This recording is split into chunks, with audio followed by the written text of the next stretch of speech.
Detroit was the first major US city to adopt a community benefits ordinance back in 2016.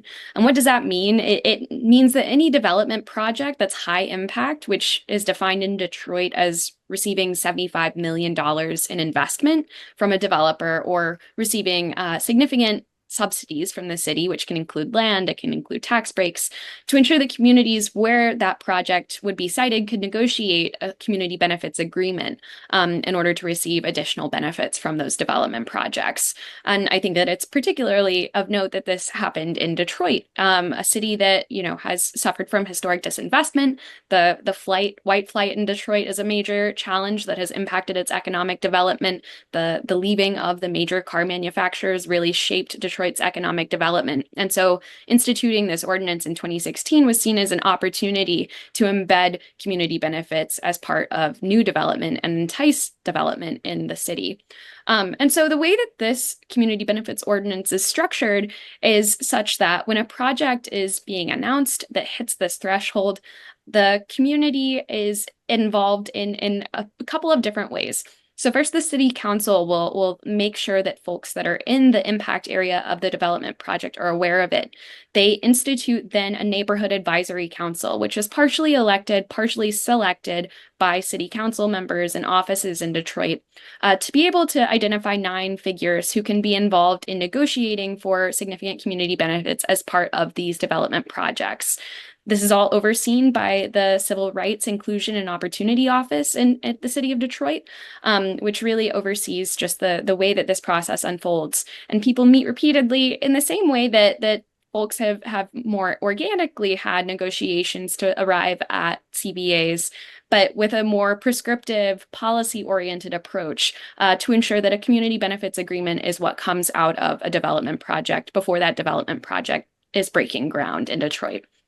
And so to talk a little bit about what we've learned from the implementation of that policy, World Resources Institute and Data for Progress started with a landscape overview, just studying the literature around Detroit's Community Benefits Ordinance, the CBO, as well as doing interviews with stakeholders representing the city council, people who'd been involved in neighborhood advisory councils, the NACs that I mentioned, as well as other folks that are in Detroit's ecosystem. And a lot of the folks on this call, including Amanda and Jay from JMA and Reimagine Appalachia, to get a sense from experts, practitioners, folks that are in this space, what are some of the takeaways from what we've learned in the past 8 years since Detroit's Community Benefits Ordinance took effect? And what we've seen is there has been, some leveling of the playing field. Communities have received pretty significant benefits out of the development projects that went forward through the CBO process in Detroit. Some of those benefits are educational, some of them are job related, many of them have other elements as well, including a lot of, environmental impacts that we've seen. But also we've seen some challenges. And I think that this is really our takeaway from the paper. This is, forthcoming. We'll be publishing it in the next couple months. It is currently under our review process right now. But from, these interviews that we did and the literature review, talking with experts in the space, we've found that a CBO is, first of all, not a silver bullet. The Community Benefits Ordinance has done some to address that disinvestment, the austerity that we've seen, and also just the general racial and economic inequality that we've seen in Detroit. But we also think that there are some, there's some room for improvement. One challenge that I think I will probably be relying on as an anecdote when talking about Detroit's CBO for the coming, months is CREO, which is that Civil Rights, Inclusion, and Opportunity Office, had like one person overseeing 300 different benefits commitments under several different CBA projects that went through the CBO. That to me is not effective monitoring, verification, or enforcement. And again, this was 2019. I know that CREO has staffed up a little bit since then, but there are some challenges. And one place we saw that emerge was with Stellantis, which was formerly Chrysler.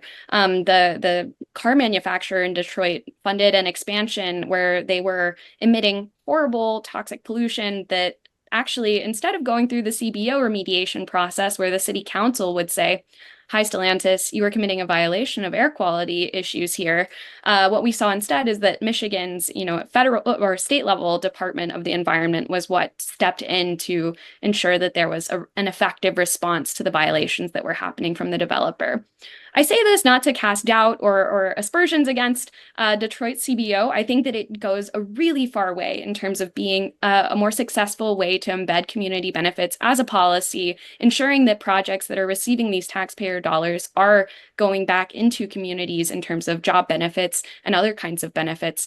But just to say that there's room for growth, room for improvement. And as we see other municipalities exploring or adopting their own CBOs, it's, I think, really valuable to look at what lessons we've learned with this example, given it's the first CBO that we've seen in a major US city, and it's been around for at this point, a pretty long period and gone through a number of projects.